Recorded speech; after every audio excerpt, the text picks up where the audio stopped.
So hi guys, it's Rice here, and today I'll be continuing my going through the of the history physics, right? So the history physics did this. I went through questions 1 to 3, so I'll be continuing with questions 4, 5, and 6 today, right? I might split it up into separate videos. So anyway, get started. So for questions so question 4, right? We are given this lamina. It's called lamina, a 2D shape, right, of uniform thickness, and we're asked for the first part, we're asked to find the center of mass. So let's first explore the possible solutions that come to mind and why they fail, right? Let's attempt it in certain ways first, and we'll explain why it fails. So the first attempt, quite naturally, is perhaps to consider what happens when you split it up into this thing like this, right? You split it in half, and the reason we might consider so is because if let's say the center of mass for this object we found is here, right? And if the center of mass for this object we found is here, then we can simply take the midpoint of the two center of masses for this two knife-shaped thing, these two trapeziums. But the problem with that is that you can't find the center of mass of a trapezium easily. So we're going to have to think of another way. So what other methods come to mind, right? Perhaps you can think that if you split it up into something like this, then we have 3 objects, right? So the center of mass of the square will just be the center, rectangle will just be the center, and we can find the center of the rectangle by drawing the 2 diagonals like that, right? And likewise for this one, we can draw the 2 diagonals and find the center. Then we can take some weighted average of these 3s, right? So it'll be the center of mass will be center of mass will be the weighted average, meaning that you have uh, the sum over all the components you have. In this case, you have 3 components, right? Let's just say sum over I, then you have your mass of the I component, right, times the position, the center of mass of the, so it'll be these 3 positions, right, divided by the total mass. So sum divided by the total mass. So we could do this, we could consider something like that. But the other problem is that we don't know the ratio of the masses of this square, right, to the other rectangles, because we don't know the ratio of the lengths, right? We're not given any length information in this question. So we need to think of another method. And now that we're done with our attempts, right, we can actually talk about the actual solution. So the actual solution uses two facts, right? So the actual solution will find the center of mass by the intersection of 2 lines. So I'll tell you what this means. So the first line we know is that we know that the center of mass by symmetry considerations, it must lie along this line, right? It could lie currently we know that we don't know where exactly along this line it lies on, but we know it must lie along this line, right? Because it's symmetric. Then on top of that, we also know that if we split the object into, let's say, this rectangle, right? And so we have rectangle 1 over here and rectangle 2 over here, right? Then the center of mass must be collinear. So what I mean by this is that if we draw the center of mass of this rectangle, let's say I can't draw a straight line with my bare hand, but let's just say down here, and we draw 2 diagonals like this. Let's say it's over here. Then we know that the center of mass of the entire object, the entire L-shaped object, must be collinear with these two, must be collinear with the center of mass of this smaller rectangle and this larger rectangle. And the reason is because by this over here, right? We see that we have two sums over here, then it's simply a ratio theorem. So you have one vector, you have another vector, then there's this formula, right, is simply a ratio theorem between these two vectors. So you know that it must lie somewhere between this center of mass and this center of mass. But once again, because we don't know the exact ratio of the masses of this smaller rectangle and this larger rectangle, right? We don't know exactly where it lies, but we do know that it lies along this green line, right? And actually, that's enough information for us to find the the center of mass of the entire object, because we know, first of all, that it must lie along the black line, and we know, second of all, it must lie along the green line. So the only place it can lie along is the intersection of these two lines. So that is it. We've found the center of mass of the lamina, and we can mark it with an X. So that's how you do question 4a. Okay, so now yeah, so now for next part, right, we are required to find for the next part we are required to yeah, so let's go ahead and read it. So it's rotating in the clockwise direction, right, meaning that it's rotating in the clockwise direction at a angular frequency of omega, and yeah, and it stays that way. And the axis of rotation is normal to the plane. So basically, this means that it's rotating and is staying inside the plane of the paper, right? So at time t equals to 0, we are told that the position of point A is on the x-axis. So they want us to find the equations of motion of the x and y coordinates, right? So what does that mean? It means they want us to find x of t equals to something, right? And y of t equals to something. And yeah, and where the origin of the xy coordinate system is defined as a center of mass. So the axis that we will choose, right? So if I go ahead and get rid of everything else over here, okay, let's just get rid of this as well. Then we do know that the axis will look something like this. So pass through here and pass through here. So this is the y-axis and this is the x-axis. Okay, and at time t equals to 0, we're given that because it's rotating, right? So the position of A, right, is always changing on this circle. So it's always going to be rotating, moving along the circle. It's a very badly drawn circle, but yeah, it's along the circle. So we do know that the position of A at time t equals to 0 is on the x-axis. So this is when t equals to 0. So this is A at t equals to 0. So yeah, so first of all, we know this is a circle. So by simply, we know that it's rotating in a clockwise direction. So yeah, so at some time t, right, is at this point here. And yeah, so basically, when you map a circle, when you map circular motion onto one dimension, what you get? You get the sine and cosine functions. So, but we have to be careful, right? Because we could possibly switch them up and they'll be incorrect as well. So we know there's a sine and cosine, right? It'll be sine of omega t and cosine of omega t, but which one corresponds to x and which one corresponds to y?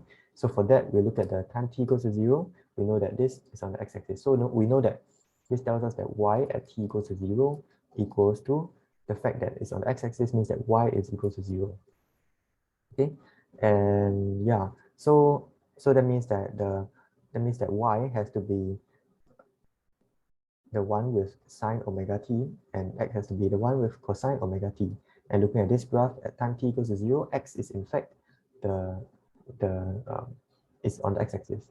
Yeah. So okay. So so they want us to find x and y coordinate as a function of time. Define any terms you introduce. So okay. So what's the distance? Right. At time t equals to 0, x coordinate is the distance from the center of mass to this A over here, and you see that it's a circle of constant radius. So let's define. So we define. So to answer this question, right, we define R to be the distance from A to the center of mass. So it's from A to the center of mass or center of gravity, right? And then we can put this R over here and this R over here as well. And it looks like we're almost done, right? But if you inspect this carefully, right, you realize that at some positive time, right, y will be positive, right? If you have sine, your time t equals to pi over 4, then your y will be positive.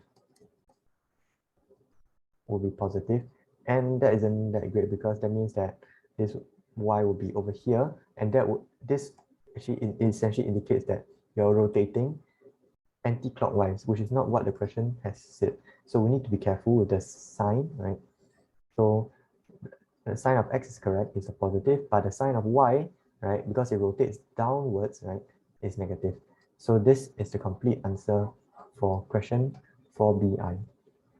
Okay, so yeah. Okay, so now for the next part, we are required to, so yeah, so that's the answers.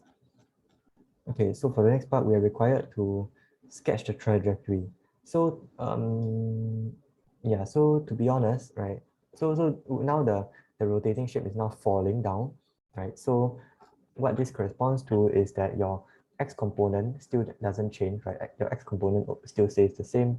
So x component is always still r cosine omega t, but your y component of your A, right? Because now the center of mass is falling down at acceleration g, then it's still is, so this is originally we had this, right? But now because now your center of mass is falling down itself, and now our axis is defined globe in the lab frame, right? No longer in the center of mass frame, right? So we need to add a minus half gt squared over here. So this is in the lab frame, right? So remember that in the center of mass frame is still like this, but because the center of mass, because the center of mass is now itself falling, right? If you go into the lab frame, then it'll be, you have this additional term over here. So this is a good time to talk about reference frames, where initially you have let's say your thing is falling, your L-shaped thing is falling like that, and let's say you're in the reference frame of, so this is the center of mass frame of the L-shaped thing. You see that it'll measure the x and y to be this, right? So in the center of mass frame, is still, you still observe these coordinate. You still observe this as a, this is still the what you observe for the position of A. However, right, because the center of mass itself is falling, and the center of mass frame itself is falling down at acceleration g, right? If you're in the lab frame, right, this I over here is the lab frame, right? This is the stationary lab frame. It's the inertial, right? You can watch my video on inertial reference frames. Is the stationary lab frame. So the center of mass frame is accelerating, right? And hence, in the lab frame, you see this. You describe the position of A with these equations, yeah. Because yeah. So I hope that's clear. So yeah, okay, so then we are given how to sketch a trajectory. So the best way for me to show you is to show you on Desmos. So over here I have a parametric equation, right? Let's zoom in a little bit. I have a parametric equation for x and y, and I have some parameters here that I can adjust. If you zoom out a little bit, you can see that yeah, this is actually the trajectory of it. So if you, okay, so a few interesting things to know over here. If we bring g to 0, right? If we bring g to 0, then we see that we get a circle, right? Because this effectively is gone. This term here is gone. But if we slowly increase g, then we realize that it's slowly falling, right? And so at some point in time, it would remember that this orange path is the position of A. So the position of A would go in loops, right? But as it falls faster and faster, it may no longer have the chance to go in loops anymore. So you see that over here it's still going in a loop, right? But as soon as it reaches here, right, it no longer goes in the loop anymore. So it no longer self-intersects. And the question later, later part of question 4 will ask you when is the estimate the latest time that it intersects itself. So yeah, so if we change parameters, r is just the radius, then omega would it basically is the ratio between omega and g that determines the shape of this. So that's briefly what it looks like. I can show you the answer key, but frankly, the answer key doesn't look like that. So a few key marking points, right? A few key marking points. Number one is that this one I'm reading of the answer key. So the markers are looking for the initial position of A, right? Which is that it must be at the right. So they are looking for the initial position, meaning that it must be here, right? It must start off with the coordinates, right? It must start off with the coordinates r and 0. right? So that's one marking point. Then another thing is that is constant width, right? The graph must have a constant width. You see that even though I zoom out over here, the bounds, right, is always going to be the bounds are always the black and the green line, right? You see that they never ever go out of it. So that's what they mean by constant width. So constant width, and it must also be increasing pitch. So what I mean by increasing pitch is that the the you see the distance between this, right, this point when it hits the left and here, right, must be shorter than the distance between each time it goes to the left most extreme point must increase longer and longer. So because the whole thing is accelerating down, and center of mass accelerating down. So that's what they mean by increasing pitch, right? So if you have a small loop like that, it must look something like that with yeah, so okay, this is quite badly drawn, but I think you get the idea. So and the last thing is that it must be 4 rotations, right? So we must sketch it for the first 4 rotations, so they must see that it goes 4 cycles in total, right? So yeah, and then lastly, they are also looking out for, so this one is 4 rotations, and lastly, they are also looking out for the height fallen. So I think if you sketch a trajectory, it'd be good if you can put an axis on it. So you have, let's say, some sketch over here, you can draw an axis, right, and label how far it has fallen. So you label the height, and that's easily calculated with half gt squared, right, where t is equals to the 4 rotations, the time it takes to take the 4 rotations. Okay, so moving on to the next part, the distance between the center of mass. So we're given the parameters now. We're given that r is this thing and omega is this value. So calculate the time that the maximum upwards velocity of A due to rotation is equal to the downward velocity of the center of mass. So what this means is that we know that the object is rotating, right? So the object is rotating, and this is A. So when it's rotating, the velocity with respect to the center of mass, yeah, so at this point, right, the A is moving, the velocity of A is like something like that in the center of mass frame. But when is the velocity of A, right, maximum upwards? And the answer will be when A is on the left. So when this is the center of mass and A is, let's say, somewhere here, then because it's rotating clockwise, right, we know that A is moving purely vertically upwards, right? And the velocity at its which is going is omega. It's going to be omega times r, right? Where r is the radius to the center, is the radius, the distance to the center of mass. So yeah, so so we have omega r, and that is when it's maximally moving upwards. So that's this part over here. So let's just say v naught equals to, okay, let's not call it v naught, let's call it vr for rotation equals to omega r. And at the same time, right, we have what's the downward velocity of the center of mass is constantly changing, right? So the center of mass is accelerating downwards and is moving. So v of the center of mass is equals to gt, right? It's increasing, right, downwards.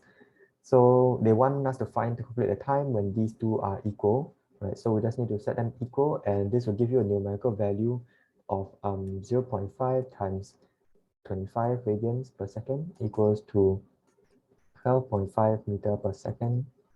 And then gt is going to give you 9.81, and t is a parameter that we don't know. So solving for this, we get t equals to 12.5 over 9.81, and that will give you 1.27 seconds to 3SF. So that's how you do it. So yeah, okay. So so now we have this time, right? And we're asked to estimate the trajectory where it intersects itself. So to be honest, Danzuki here has a small errata, but this question itself is quite ambiguous, which is why they say estimate, right? Because it's essentially without knowing the exact yeah, without solving it exactly, right? So they are saying omega equals to 25, right? and G equals 9.81, and R is 5.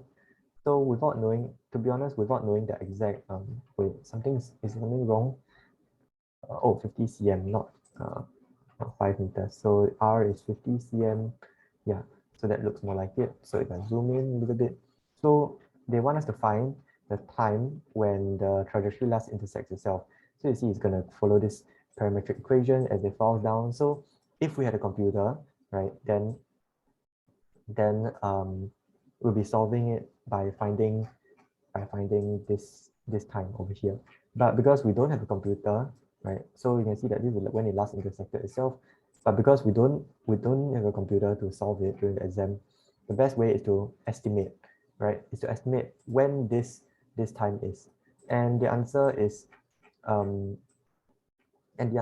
actually approximately equals to the answer we had in part 3 as well, because you can imagine that the reason why they asked us this question, part 3, is that when your A is moving upwards at V rotation, right, and your center of mass is moving downwards at V cm, then so then in total, right, VA would roughly be equal to 0.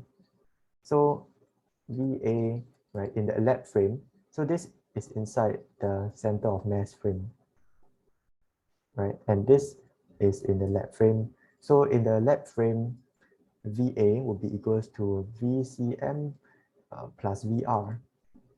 But because VR is pointing upwards, VCM is pointing downwards, so this is approximately 0 at time. And this, when does this happen? It's at time 1.27 seconds.